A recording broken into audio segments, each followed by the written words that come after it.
Hello నేను మీ చేస్తున్నాం. Sunil IPS మరోసారి రఘురామకృష్ణరాజు గారిని లాజిక్తో ఇరుకుని పెట్టేటువంటి ప్రయత్నం చేశారు ఆయన. ఒకప్పుడు ఆయన సిఐడి చీఫ్గా ఉన్నప్పుడు థర్డ్ డిగ్రీ ప్రయోగించారు, కస్టోడియల్ టార్చర్కి గురి చేశారనేది రఘురామకృష్ణరాజు గారు సునీల్ ఐపీఎస్ మీద చేస్తున్నటువంటి ఆరోపణ. ఆ కేసుకు సంబంధించి ఒక్కసారి విచారణకి హాజరయ్యారు, మళ్ళా విచారణకి హాజరు కావాలని చెప్పి పోలీసులు నోటీసులు పంపించడానికి అవకాశం ఉంది. ఆయన సస్పెన్షన్లో ఉన్నారు. ఆయన సస్పెన్షన్ని మరోసారి కొనసాగిస్తూ ఉత్తర్వులు కూడా తాజాగా ఇచ్చారు.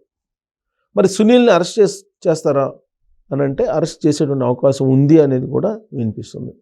మరి రఘురామకృష్ణరాజు గారి మీద ఎలాంటి ట్విస్ట్ ఇచ్చారు తాజాగా సునీల్ కుమార్ అని అంటే, కేసుని తప్పుదోవ పట్టించేలా, లేదు కేసు విచారణ పక్కదోవ పట్టేలాగా వ్యవహరిస్తారు అనేటువంటి ఉద్దేశంతో తనని సస్పెండ్ చేశారు కదా. మరి డిప్యూటీ స్పీకర్ హోదాలో ఉన్నటువంటి రఘురామకృష్ణరాజు గారిని ఎందుకు మీరు సస్పెండ్ చేయరు, ఆయన్ని కూడా సస్పెండ్ చేయాలి కదా అనేటువంటి లాజిక్ తీస్తూ ఒక ట్వీట్ చేశాడు ఆయన. రఘురామకృష్ణరాజు గారు కూడా రాజ్యాంగ పదవిలో ఉన్నారు, తాను రాజ్యాంగ పదవిలో ఉన్నాం.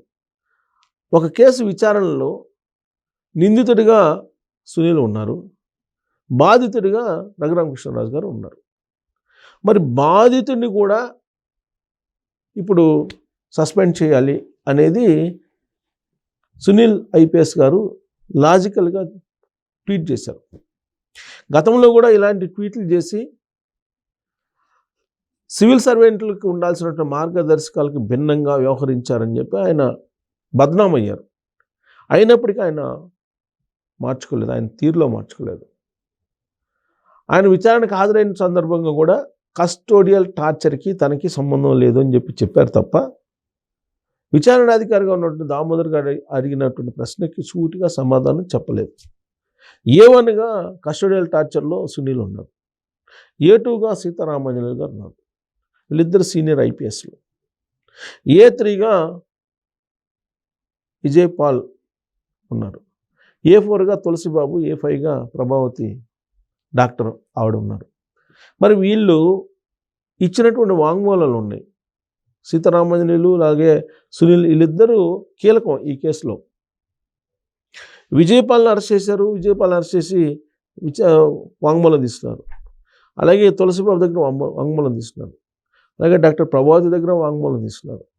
వాటిని బేస్ చేసుకొని ఇప్పుడు రఘురామకృష్ణరాజు గారి కస్టోడియల్ టార్చర్ కేసుని ఆంధ్రప్రదేశ్ పోలీసులు విచారిస్తున్నారు. దాంట్లో భాగంగానే సునీల్ని ఈ మధ్యకాలంలో విచారణకి పిలిచారు. అసలు ఈ కేసు ఎప్పుడు నమోదైంది? జగన్మోహన్ రెడ్డి గారు అధికారంలో ఉన్నప్పుడు రాజద్రోహానికి రఘురామకృష్ణరాజు గారు పాల్పడ్డారు అనేది కేసు.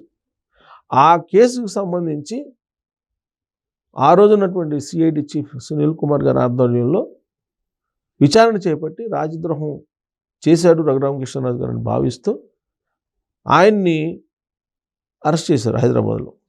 ఆయన బర్త్డే ఒక రోజు ముందుగానే అరెస్ట్ చేశారు, బర్త్డే రోజు అరెస్ట్ చేశారు. పైగా ఆ రోజుకి ఆయన ఎంపీ, అధికార పార్టీకి సంబంధించిన ఎంపీ ఆయన.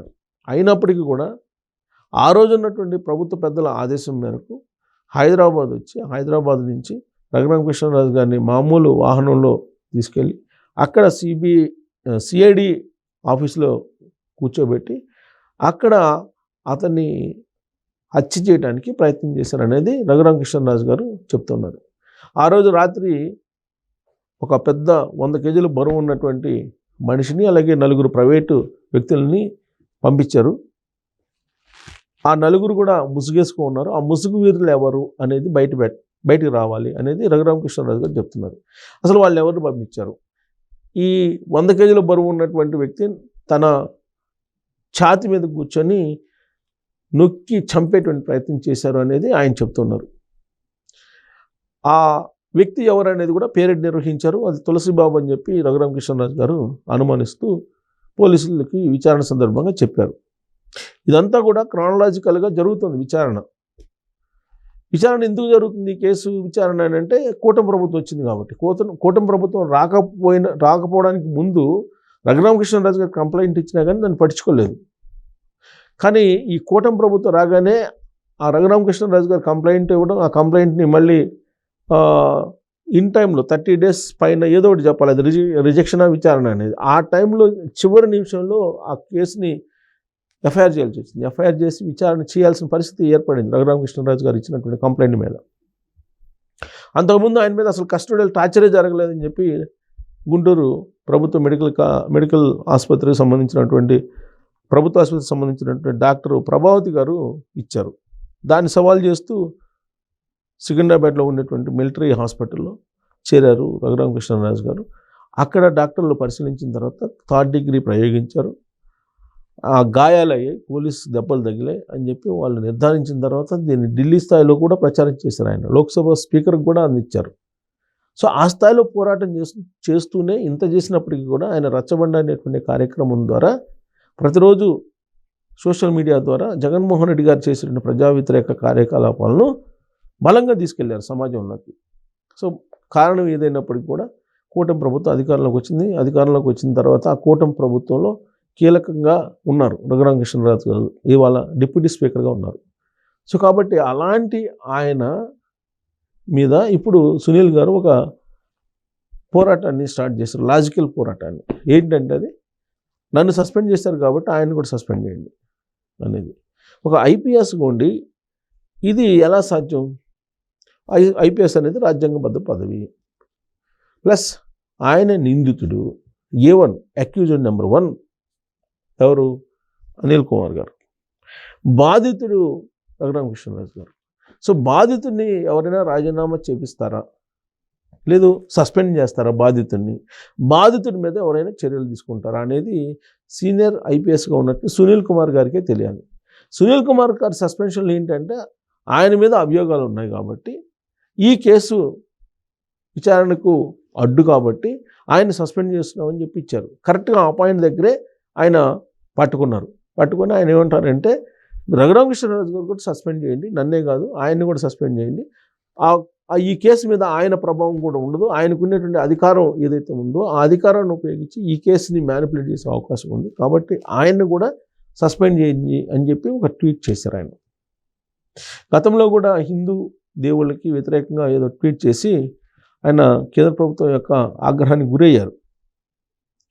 అలాగే ఈ మధ్యకాలంలో ఆయనకు ఒక ఆర్గనైజేషన్ పెట్టారు. ఆ ఆర్గనైజేషన్ తరఫున పనిచేస్తూ రాబోయేటువంటి రోజుల్లో పొలిటికల్ ఎంట్రీ ఉండేలాగా ఆయన మాట్లాడుతున్నారు. ఈ మధ్యకాలంలో బహుశా వైఎస్ఆర్ కాంగ్రెస్ పార్టీలో ఆయన చేరి పోటీ చేయడానికి కూడా అవకాశం లేకపోలేదు. ఆయన రాజకీయపరమైనటువంటి యాంగిల్లోనే మాట్లాడుతున్నారు. అసలు ఆయన సిఐడి చీఫ్గా ఉన్నప్పుడు జరిగిన అనేక కేసుల్లో పొలిటికల్ మోటివేటెడ్ కేసులని ఆయన డీల్ చేశారు అనేది తెలుగుదేశం పార్టీ వాళ్ళు చెప్పే మాట, అలాగే రఘురామకృష్ణరాజు గారు చెప్పేటువంటి మాట కూడా. ఎందుకంటే సివిల్ సర్వెంట్లకు ఉండే మార్గదర్శకాలని ఇటు సునీల్ కానీ అటు సంజయ్ కానీ పక్కన పెట్టేసి వ్యవహరించారు అనేది వాళ్ళ మీద ఉన్నటువంటి అభియోగాలు.